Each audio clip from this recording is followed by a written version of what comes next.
Reminder, all participant lines will be in the listen-only mode, and there will be an opportunity for you to ask questions after the presentation concludes. Should you need assistance during the conference call, please signal an operator by pressing star then zero on your touchtone phone. Please note that this conference is being recorded. I now hand the conference over to Tushar Manudhane from Motilal Oswal. Thank you, and over to you, sir. Thanks, Vishaka. Good evening and warm welcome for first quarter FY26 earnings call of Alkem Laboratories. From the management side, we have Dr. Vikas Gupta, CEO, Mr. Nitin Agarwal, CFO, and Ms. Purvi Shah, Head of Investor Relations. Over to you, Purvi. Thank you, Tushar. Good evening, everyone. We appreciate you joining us for our Q1FY26 results call. Earlier today, we've released our financial results, press release, and results presentation, all of which are available on our website and have also been filed with the stock exchanges. We hope you've had a chance to review them. Before we begin, please note that this call is being recorded and a transcript will be made available on our website shortly after the call concludes. Also, today's discussion may include certain forward-looking statements, so this should be viewed in the context of the risk and uncertainties associated with our business. With that, I now hand over the call to our CEO, Dr. Vikas, for his opening remarks. Over to you, sir. Thank you, Purvi, and thank you, Tushar. Good evening, everyone, and thank you for joining us for our Q1 FY26 earnings call. Q1 FY26 marked a strong start to the year with healthy growth across both our domestic as well as international markets. Our performance was driven by strong top-line growth and an improved gross margin, which resulted in a better EBITDA profile. These results reflect the disciplined execution of our strategy, focused investments, and a deliberate pivot towards value-accretive products and markets with a sharper focus on EBITDA. We are strategically accelerating our focus on the non-US business segment by strengthening our presence in high-potential non-US markets as well, and capturing new opportunities that align with our long-term growth ambitions. I will now present the key highlights of Q1 performance. The total revenue from operations stood at rupees 33,711 million, with YOY growth of 11.2%. India sales at rupees 22,656 million, with a YOY growth of 12%. US business grew by 8.8% YOY to rupees 6,982 million. Non-US business revenue grew by 9.1% YOY to rupees 3,556 million. EBITDA grew by 21.4% YOY to rupees 7,391 million, resulting in an EBITDA margin of 21.9%. Net profit after minority interest was rupees 6,643 million, with a YOY growth of 21.8%. R&D expenses for the quarter were rupees 1,184 million, that is 3.5% of total revenue from operations. Our domestic revenue contributed 68.3% to the total sales in Q1 of FY26, up from 67.6% in Q1 FY25. According to IQVIA data, SSA data for Q1 FY26, the company registered a growth of 9.7% YOY compared to the IPM, outperforming the IPM by 120 basis points, which grew by 8.5%. We have outperformed the IPM across 7 key therapies, namely GI, which grew 1.6x, vitamins and minerals at 2.3x, pain grew at 1.4x of the respective market, anti-diabetics at 1.4x, neuro CNS at 1.2x, and respiratory 1.4x of the market. We achieved strong overall volume growth of 2.9%, outperforming the IPM volume growth of 1.5% by almost 140 basis points. This quarter marks the commencement of revenue generation from our Alkem MedTech initiative that we had started, and we are really confident of scaling up this business. I want to take this opportunity to sincerely thank our teams for their unwavering dedication and commitment to excellence. Their efforts continue to be the driving force behind our progress and resilience. With a strong foundation in place, we are well poised to capitalize on the opportunities that lie ahead. I remain confident in our strategy and optimistic about what the future holds for us. With that, let us now open the floor for questions. Thank you very much. We will now begin the question and answer session. Anyone who wishes to ask a question may press star and 1 on their touchtone telephone. If you wish to remove yourself from the question queue, you may press star and 2. Participants are requested to use handsets while asking a question. Ladies and gentlemen, we will wait for a moment while the question queue assembles. The first question is from the line of Kunal Dhamesha from Macquarie. Please go ahead. Hi, can you hear me? Yeah, hi Kunal. You can hear you. Hi. Yeah, hi. Good evening and congratulations on the strong set of numbers.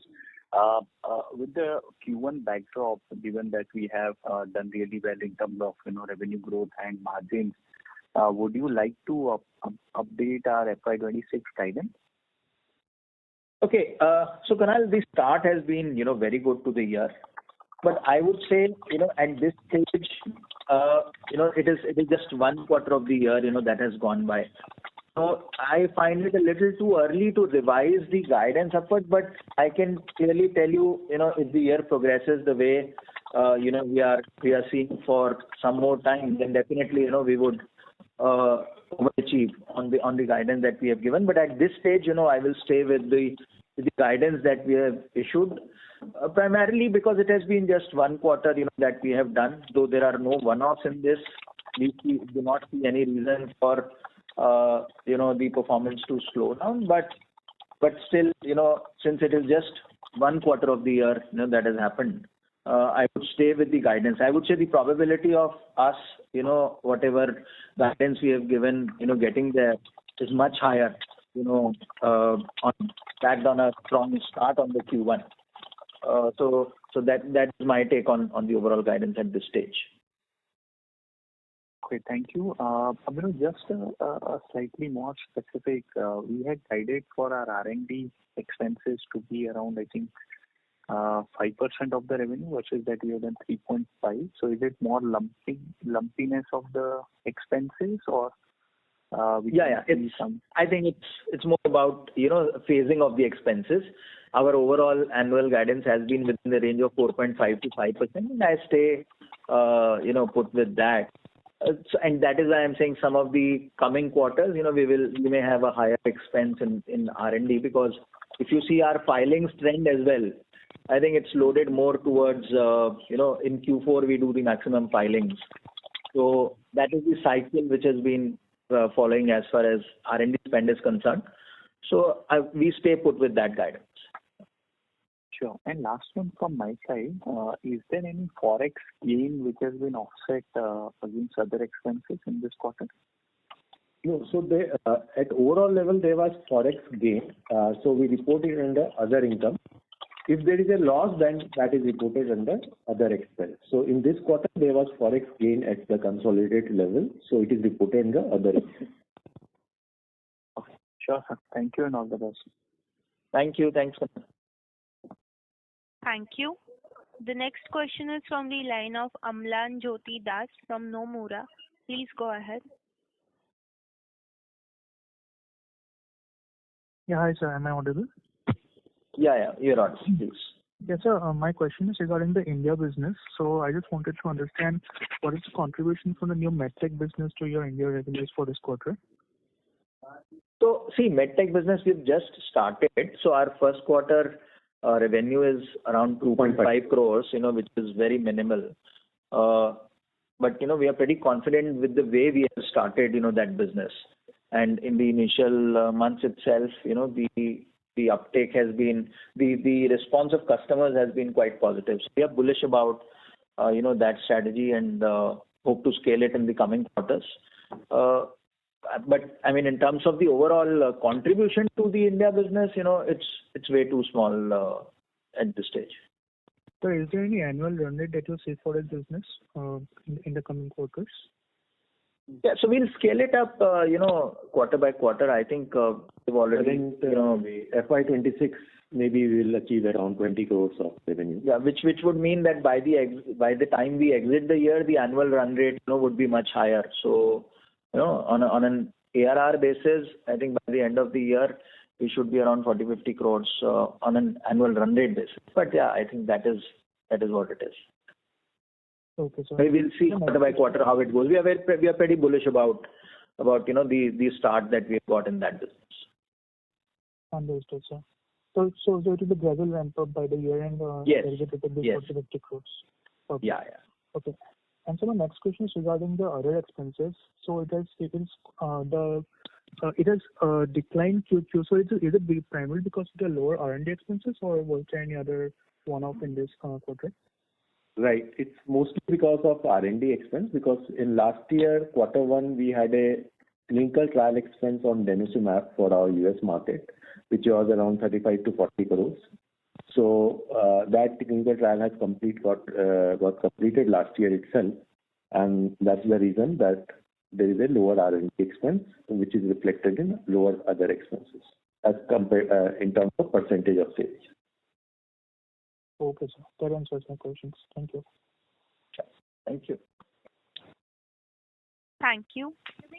The next question is from the line of Siddhant Negandhi from CWC. Please go ahead.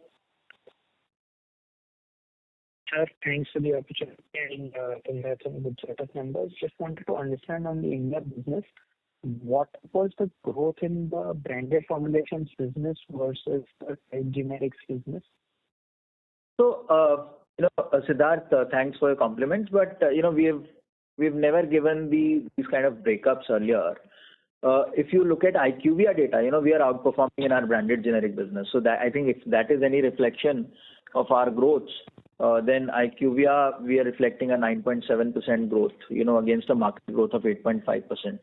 But what I can tell you is our majority business is, branded generic business only. If you look at the India business, the major part of our revenue is, from the branded generic business. And if overall business has grown strong, then, that has contributed to the overall growth of the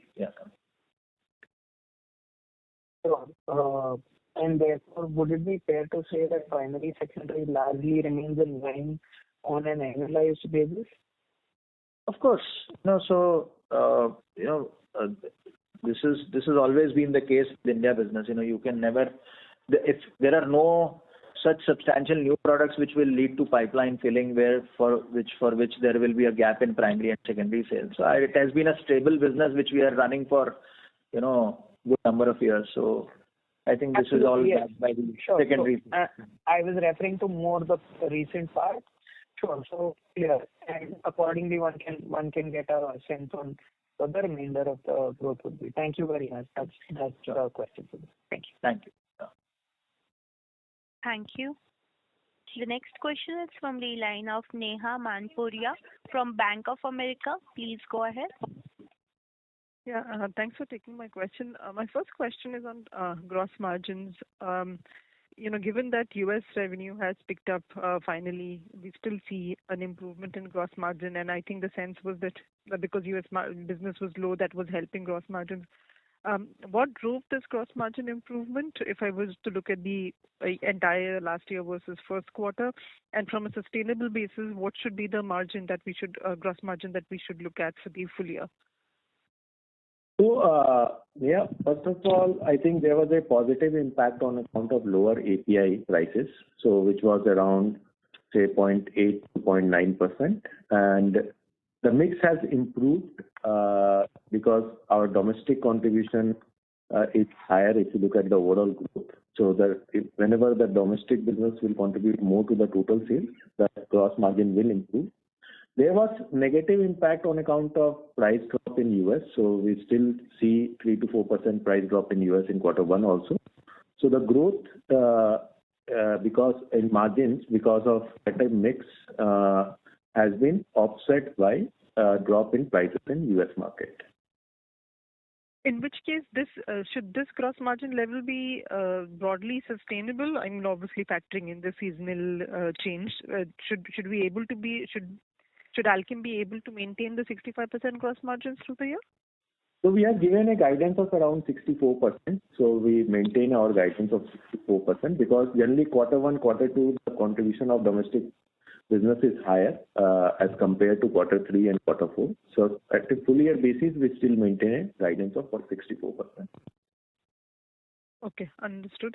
My second question is on the medtech business. What is the roughly, the cost associated with this business? I just want to understand at what point does the medtech business positively start contributing to the EBITDA? So we are targeting medtech business to break even in FY28. So at full year basis for FY26, there can be the estimated loss is around 40 to 50 crores, and for next year also it will be in the same range because we'll be spending on marketing, and also the operating leverage will take some time to get reflected in the numbers. But in FY28 we plan to break even in medtech. But for FY26, FY27 there may be losses of 40 to 50 crores for medtech. And just to add, these are newer businesses, Neha. So if they scale up faster, we may have a break even earlier. But at this stage, we are maintaining that guidance. I think we'll see how it goes. Here the focus is to scale up, the business rather than just looking at percentage bottom line. Understood. My last question is, on the margins. While I understand there is, some phasing in R&D cost, usually our second and third quarter margins, Alkem second and third quarter margins tend to be much better than the first quarter margins. So even if I were to adjust the R&D spend, is there any other reason which keeps us, is sort of stopping us from increasing the margin guidance versus, flattish margins? Because historically, if I were to look at your numbers, second and third quarter tends to be much higher than the first quarter, hence the question. Yeah. So see, Q1 has been good for us. We are waiting for, let Q2 also, get over. We will have more clarity on, if there are any headwinds, that we are forcing in the near term, which might affect our business. At this stage, we do not have that visibility, and that's why we are staying put with the margin guidance that we have given. But as I mentioned, we are pretty bullish about our business, about our growth story. If these trends continue, then definitely, next quarter we will look at revising it further. Second point on the spends, that might come in Q3 and Q4. One is on the R&D spends, which are higher at during that time. Second, as we mentioned, the newer initiatives that we have started, especially the US plant, in on the biotech side, we may have some of the OPEX, that will come up, in Q3 and Q4, because that plant will get fully operational by Q3. We will start, getting operational from Q3 and may get fully operational by Q4. So in the light of those expenses that we foresee in Q3 or Q4, because of that, our margins may look, and that's why we are staying put with the guidance, for the overall year.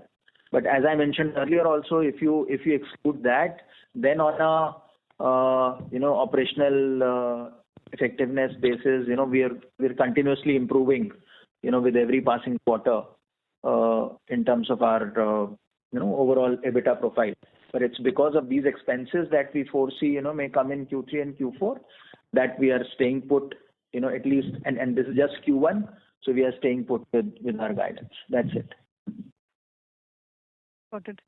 Just last question on the CDMO revenue, that starts coming through as well from the second half, or it would take some time for that, the CDMO revenue to start flowing through the P&L? It has started, on a very small scale now, as of now also. But that's more from, that's just, the lab level work, that the team is doing. Hello, sir. Hello. So your voice is not audible. Hello. Hello.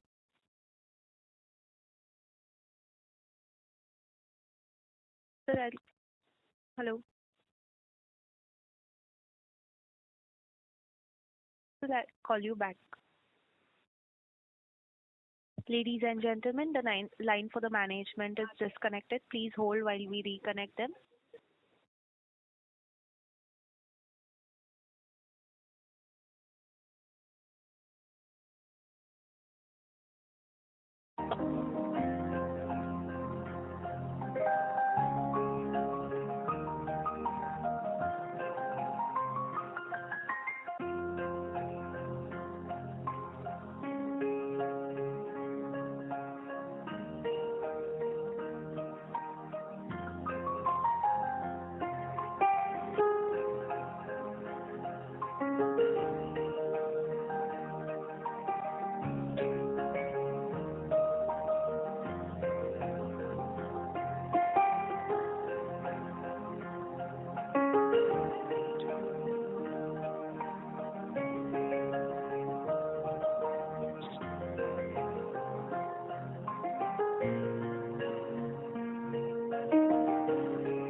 Ladies and gentlemen, thank you for being on hold. The line for the management is reconnected now.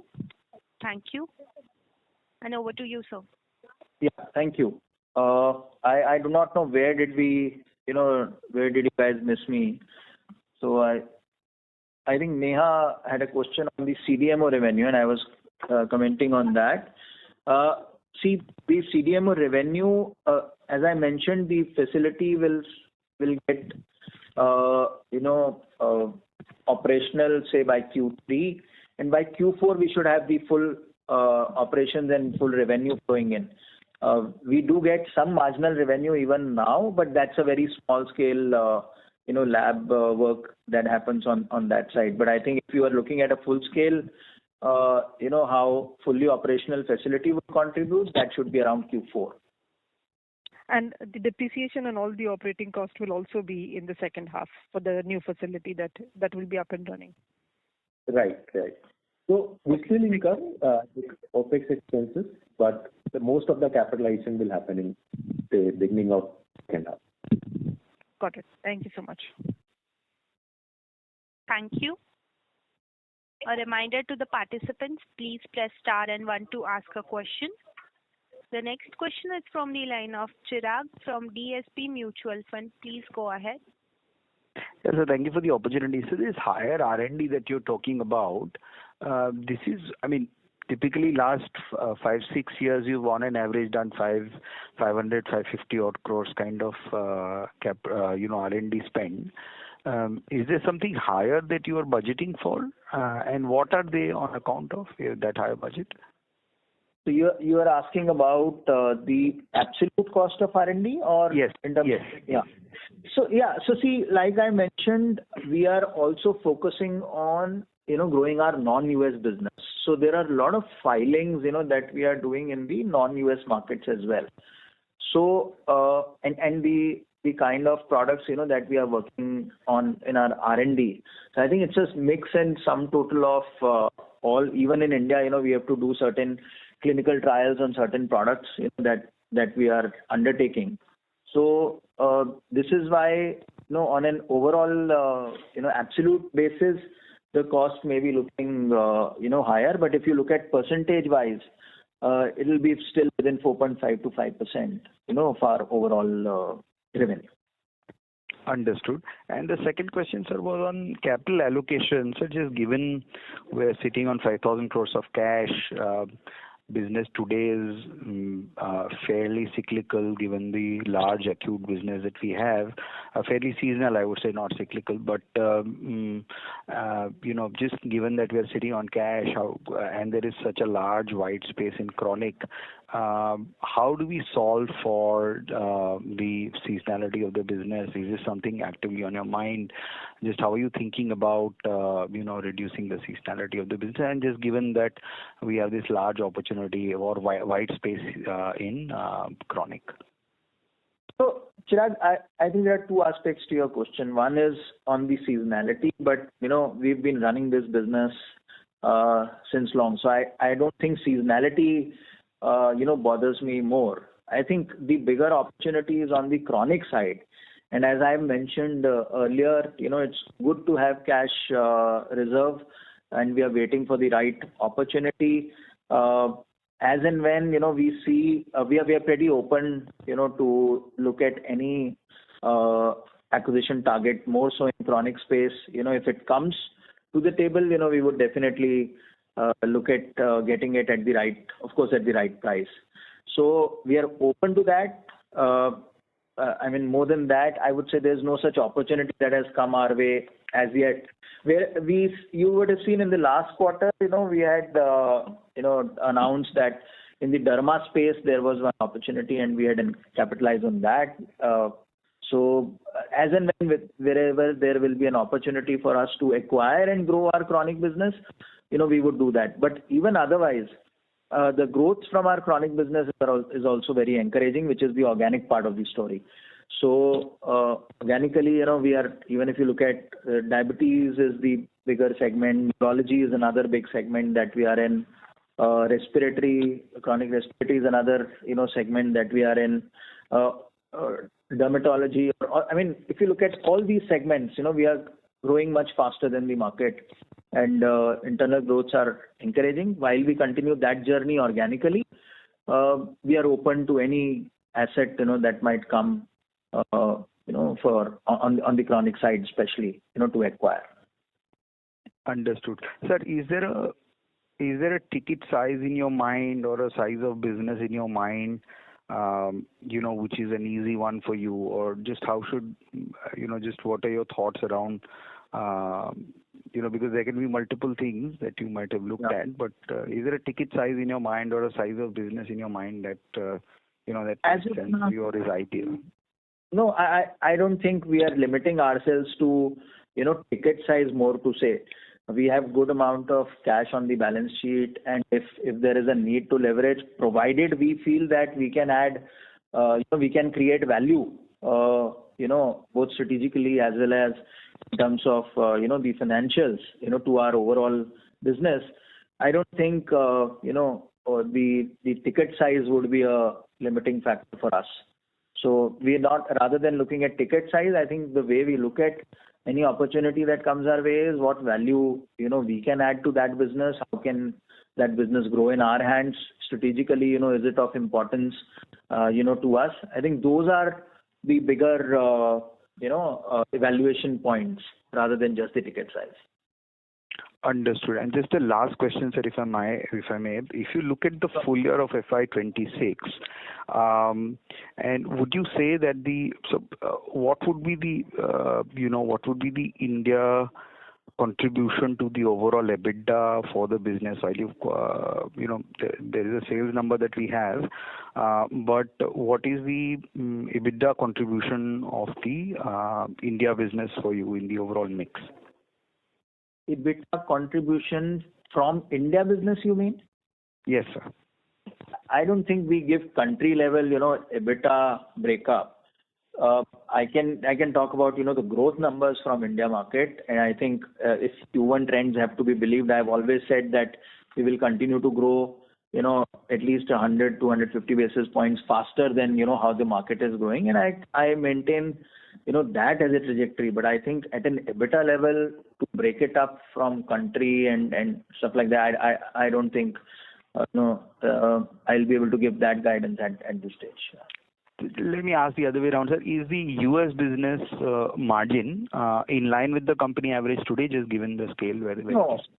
It is lesser. We all know U.S. markets has its own pricing pressure. So U.S. margins are lesser than the company average. But I mean, sometimes there are certain opportunities which are high margin opportunities as well, especially in certain newer products. So, but overall international business, if you see, rather than looking at US business in isolation, if you look at the overall international business, there we have decent margins. Especially on the non-US side, the margins are much higher. So if you look at, I think that is the ideal way to look at. So exports as a bucket total, will it be in line with company average margins, sir? In US and non-US put together? Total exports, I would say within the range of company margins. Not way off. But lower. Yeah, it depends on product mix, country mix, and this thing. If US contribution is higher, then marginally lower. If US contribution is lesser and has more and more, yeah. Understood, sir. So this is helpful. Thank you so much. Thanks.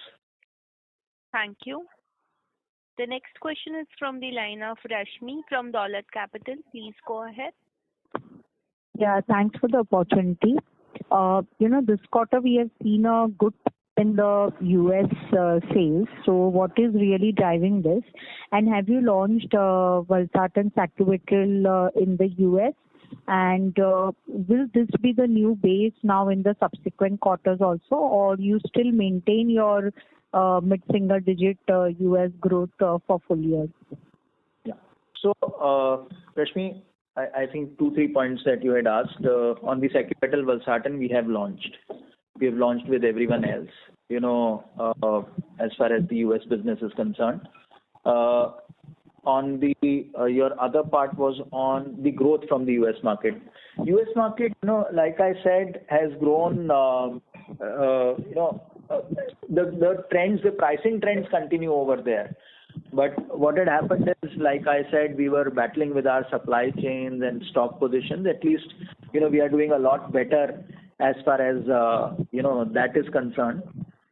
So overall, I think our guidance was about mid-single digit kind of, growth from US markets. I will maintain at least that growth. But looking at the trends, if everything remains favorable, we may even surpass that. But it will be too early. It has been, like I said, it's just one quarter, so I am not, commenting on what's going to happen, especially with the geopolitical scenario and the tariff, discussions that are happening. I'm not too sure about, how US market will play. But yeah, if these trends continue the way we have seen it, we will have mid-single digit to a higher single digit kind of growth, from US market.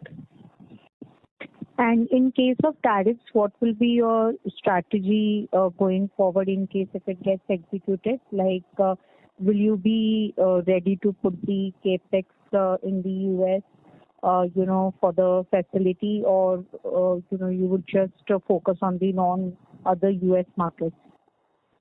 So I think tariff is a very hypothetical, question. We all are waiting for, what shape it takes. So I think anything that I comment will be very, very speculative, or, we will deal with it as and when it comes.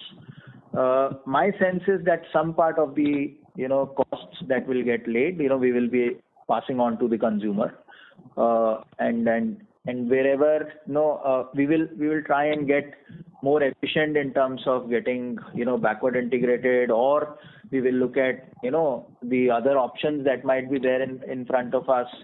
I think all of that, would depend on what kind of tariffs, when it comes, on whether it is product specific, whether it is, so there are a lot of issues to be seen. Once that tariff comes, I think we'll be more clear with what strategic interventions we will have to take. Irrespective, our focus on non-US business has gone up. Irrespective of that, our intent to grow the non-US business remains very strong, and we have started that work even in our overall growth. It is helping us. We are filing in a lot more products, in the non-US markets than we were doing in the past.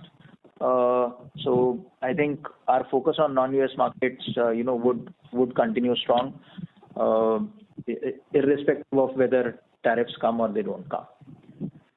Okay. And one more question on India business. Given the base was low in your second quarter and third quarter also, because last year the season did not pick up, and this year we are seeing a good recovery. So is it fair to assume that, probably for the full year, we would be able to do at least 11 to 12% growth, assuming that the overall IPM growth would be in the range of 8 to 9%?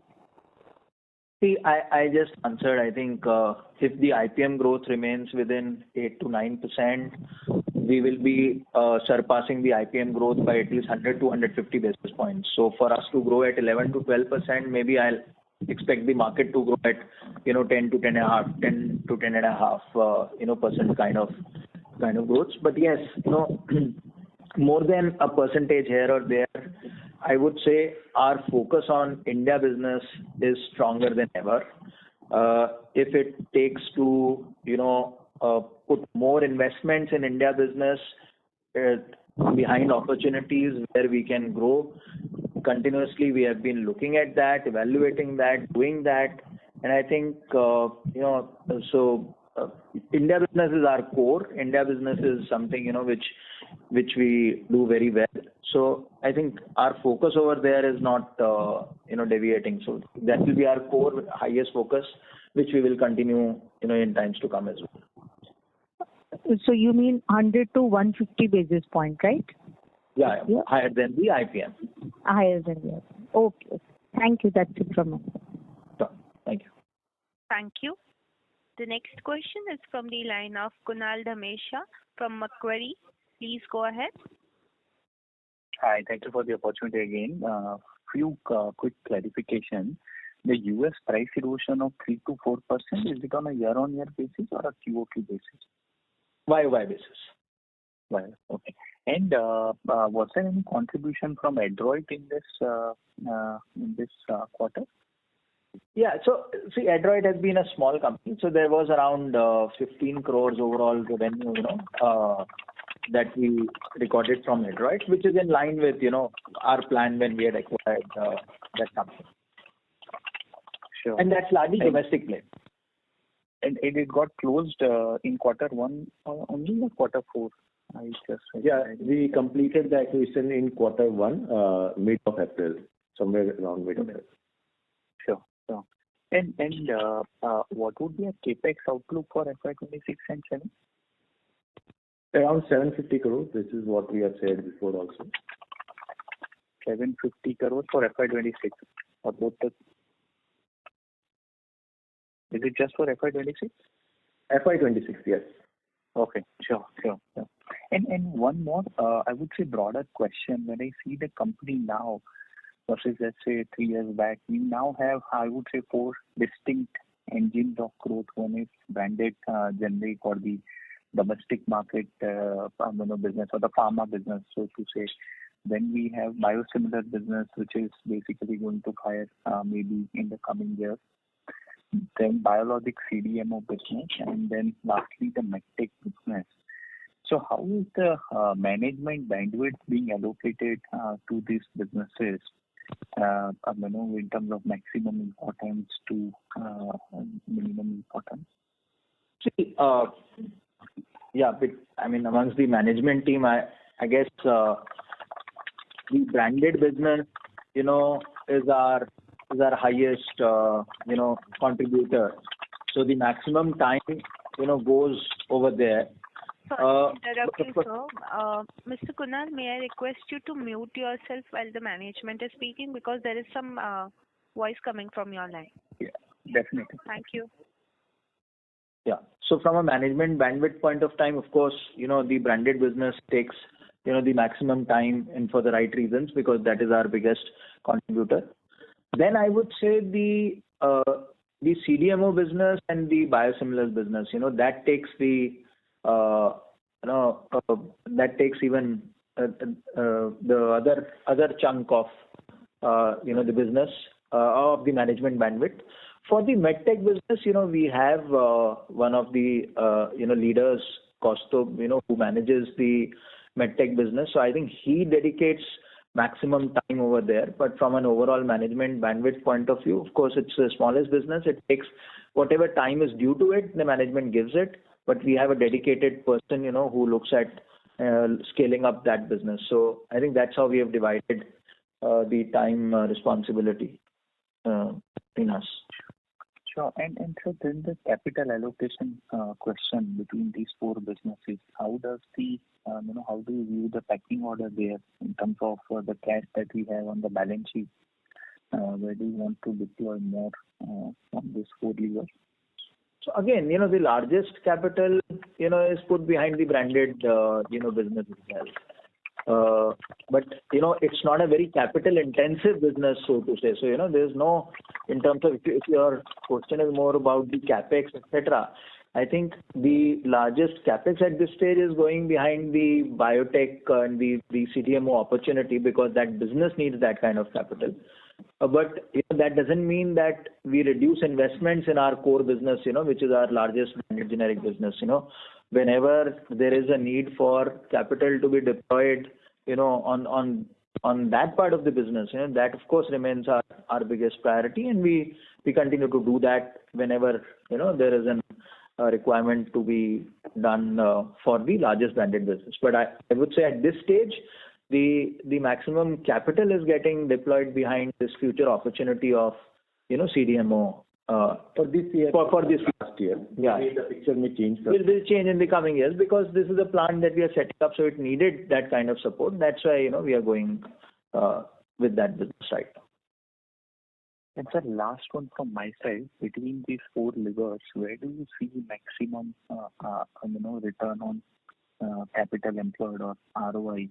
I'm sure it's a branded business, right? But let's say between the three others, where do you see the most accretive to the return on the capital employed?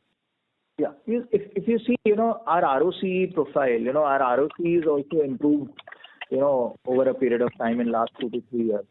So whatever capital we are employing, I think overall it is in line with the overall ROCE, that we have as an organization. But of course, the branded business is a much higher, ROCE business.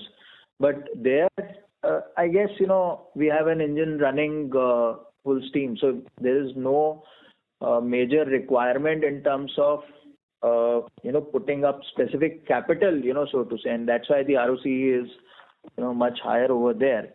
So I think all the other areas wherever we are putting up capital, we have the ROCE expectation in line with whatever we do, from whatever we have at a corporate level. So I think it is in line with that. That's how I'll put it. Sure, sir. Thank you and all the best. Yeah. Thank you. Thank you. The next question is from the line of Rahul Jivani from IIFL Securities Limited. Thank you. Please go ahead. Thank you for taking my question, sir. So this 12% growth which we saw in the India portfolio this quarter, can you call out what was the organic growth in the business, given that we had some asset acquisition? So you called out Adroit contributed 15 crore. There was Bombay Ortho as well. So if you can just call out this organic and inorganic piece for the India business. I think those are the only two inorganic, numbers, which is very small, which is not, I think 0.4 to 0.5% is something, that would have come from that inorganic piece. Otherwise, the growth is largely organic only. Okay, sure, sir. Thank you. And sir, in terms of, let's say, your comment that the focus is largely on branded business in India and scaling up the non-US exports piece. So given the focus on these businesses, what is the kind of EBITDA margin trajectory, let's say you envisage for the overall business 3 to 4 years down the line? So just some clarity there would be helpful. Rahul, I think, I've always maintained if you look at operationally, we would continue to improve at least say a 1% kind of improvement on the overall margin profile every year, right? So till the time, at least we get into say mid-20s, kind of level. And so far, we are on track, with that aspiration. So I think you can do your, you can run your numbers on the basis of this assumption. That is what we have maintained, and that is what we are seeing, also happening at least over the last 2 years. Sure, sir. And this 100 basis point kind of an annual margin expansion, this should continue despite, let's say, whatever initiatives we take in some of these newer businesses like the CDMO or the medtech business. No, let me clarify. So, like I said, this is keeping the new opportunities aside. But even if you will look at our this year's guidance had been, 19.5% within that range, 19 to 20%. That was because operationally we might improve, by a percentage, but there are certain OPEX that might be consumed, by these newer initiatives that we would take. But I think full blown, once these initiatives also start contributing, you will start seeing it in the overall numbers as well. So that's how I'll put it. Which would then be from FY28, given that the drag from these businesses should not be there FY28 onwards. Yeah. I think that's a fair assumption to assume. Yeah. Sure, that's it from my side. Bye. Yeah. Sure, sir. Thank you. That's it from my side. Thank you. Thank you. The next question is from the line of Sandeep from Clindus. Please go ahead. Hello, sir. Thank you for taking the question. Can you provide some insights on when do you plan to submit enzymes and biosimilars in the US? Sorry, Sandeep, your voice is not clear. Can you repeat, please, the question? Can you provide some insights on when do you plan to submit enzymes denosumab biosimilars in the US? So we have already filed the BLA, in US as far as denosumab is concerned.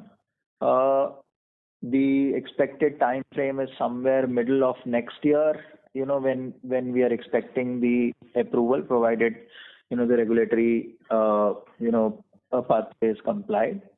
So we will be looking at commercializing it, subsequent to that. The patent expiry is around May 26.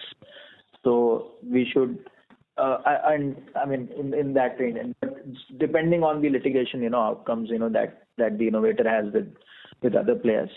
So I think we should be commercializing basis that whenever that opportunity, opens up. Thank you, sir. Thank you, sir. Thank you. The next question is from the line of Gaurav from Antique Stock Broking. Please go ahead. Yeah, hi. Thank you and good evening. The sequential improvement in the US business that we saw this quarter, does that have any benefit of sacubitril/valsartan? No, sacubitril/valsartan got launched in the month of July, towards the last part of July. So that you will see in Q2. So this is improvement in base business or some other new launches that happened in Q1 then? So this is a blend of the base business, some new launches, as well as some of the small portion from CDMO revenue as well. And this would see a bump up with the new launch in Q2 as well. Would that be? Yes, we should be, so we should see the sacubitril/valsartan revenue getting recognized in Q2, which should add overall. But of course there is, in US business, you keep losing contracts, you keep getting contracts. So I think in base business, whatever trends are continuing of erosion, that may continue, but there are some new products that may get added. So that's a part and parcel of the game. Yeah. Got it. No, thank you. Staying on the US, for Deno, we would have filed for both Prolia and Xgeva, right? And this front-end commercialization, we would be investing in the assets, and it will be through Alkem's front-end only, right? So we will choose the go-to market, closer to our approval. Once we have that approval, we are evaluating, is it better to go on our own, or should we find a right partner? But I think we'll update you closer to the marketing. We would have filed for both the ortho indication as well as the onco. We will just get back on this specific. Just Purvi will revert to you on that. Sure, sir. Thank you. Just on the staff cost this quarter, we saw almost a 15% year-on-year increase.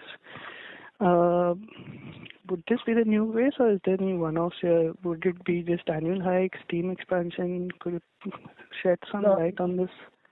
Yeah, it's a function of one the annual increments that we have to give. Second, since the performance in India business is also very good, there is a higher incentive payout that is there. So if rather than looking at just percentage growth, if you look at the percentage to revenue, I think that is fairly, I would say, similar to what it was in the previous years. So in a good quarter, there is a higher incentive payouts to the team, so that adds to the overall increase in the manpower cost. The overall manpower growth which you saw in Q1, so in balanced quarter, there will be lower growth as compared to Q1. Got it, sir. That's helpful. Thank you and all the best. Thank you. Participants, to ask a question, please press star and 1. The next question is from the line of Tushar Manudhane from Motilal Oswal. Please go ahead. So just one question with respect to the additional operational cost with respect to the CDMO facility, probably which would come up Q4 onwards, but what quantum should be considered? So around on an average, once the facility will be up and running, you can the estimate is around 50 crores per quarter in INR terms for the US CDMO facility. And for MedTech business, sir, how much is the OpEx probably in this quarter, or subsequently how much to sort of stabilizes? So once it will stabilize, the OpEx will be in the range of, you can say, per quarter it will be around, say, 25 to 30 crores. And what would trigger, additional OpEx for both the segments actually? Sorry, I didn't get the last one. Is your question, would we need more OpEx, in times to come? No, I don't think, of course, as the business grows, we'll need it. But let's say for the foreseeable future, for next 2 to 3 years. So when I say 50 crores for engine CDMO facility and say 25 crores for our MedTech, this is considering 100% utilization of our current capacity which we have built for both these facilities. Understood. So this is per quarter, just to be. Yes. Got it, sir. That's it from my side. Thank you. The next question is from the line of Gagan Tareja from ASK Investment Managers. Please go ahead. Yeah, good evening. I hope I'm audible, sir. Yes. Yeah, you are. Yes, please. Okay. So the first question is, if one splits your domestic sales in NLEM and non-NLEM buckets, given that the WPI-linked price increase in NLEM was around 1.8% this year, is it a reasonable inference that the non-NLEM piece would have grown by 15% plus? I do not have the data handy. You can, check it from the IQVIA data, but we have never given product level or segment specific, this thing. What I can tell you is our NLEM percentage, the portfolio that we have is around 30%, right? So, and there is volume growth. Price growth is just one piece. Even if you look at the volume growth, we are growing much faster in terms of volumes, even on this portfolio as compared to market. So, I think that's the way, we look at. But if you do the math and take a 5% increase in the NLEM piece, which is a third of your portfolio, arithmetically the balance of your portfolio should grow by 15% to give from you. From where did you get this 5% number? I'm saying 1.8% WPI. The rest comes from volume. Is what I'm basically assuming. So volume growth is pretty, product specific and this thing. So I think, I do not know what we are trying to get at, but I'm sure, of course the non-NLEM portfolio in general, even in the market, is seeing a higher growth. So similar trends, we would have internally. Okay, all right. Yeah. And is it possible to give some idea of how the engine revenues and profits would have worked for the first quarter year-on-year basis? So in first quarter, at total level, the engine revenue was around 90 crores. This is including CDMO business in US. And we EBITDA, I think first quarter was including both the units, the Pune units and the US unit. So there was a break even, including both the units. And what would the corresponding figures for last year have been? Last year, we need to check. We will revert to you on this. We will revert to you on this in the last year. Okay. All right. And what would the effective tax rate for the year be? And going ahead, how would it evolve? So full year will be in the same range as you saw in quarter one. So there will not be any material change. So I think in the beginning of the year, we have given a guidance of 13 to 15%. So we maintain our guidance 13 to 15% of tax rate. All right. And final one from my side, sir. You mentioned that the base business operating margins will improve by 100 basis point annually. And it'll obviously to a certain extent be offset by the OPEX from the new businesses. But on balance, that would still lead to a certain amount of operating margin improvement till the time the base business breaks even.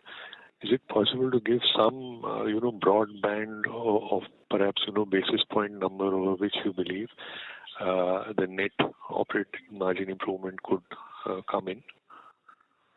So I think, Gagan, like I mentioned some time back, it is usually we will look at improving, within the range of 100 basis points. Now, depends on, how our new initiatives get scaled up, sometimes. So I think whatever gets offset, our estimate is that will get, for this year, will get offset by the operational expenditures on those sides.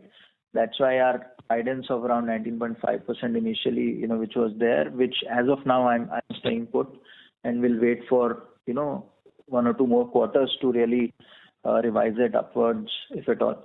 So, but I think irrespective, rather than chasing a number over there, we are pretty confident of the initiatives that we have taken internally, the kind of focus that we have brought in on our core businesses, and their growth will continue to add to the overall margin expansion as well. So I would refrain from putting a number to it, but I mean this is the guidance that I'll stand put with.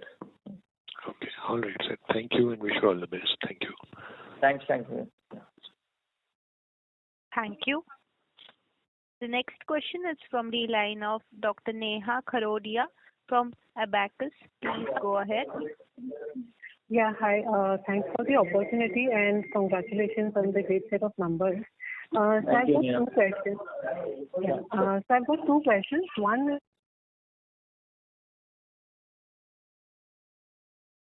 Hello, Neha. Your voice is not audible. Hello.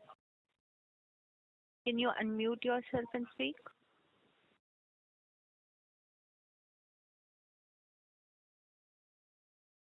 I'll request you to join back the queue.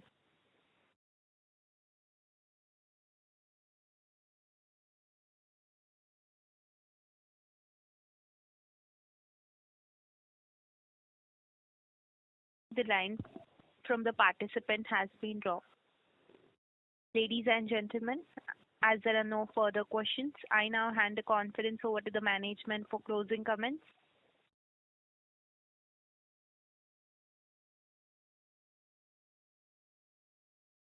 Hello. Ms. Purvi? Yes. Yes. Is it better now? Yes, ma'am. You can Yeah. speak now. So thank you all for joining today's call and your questions and the engagement. If you have any follow-up queries or need any clarification, please feel free to reach out to us directly. So thank you once again.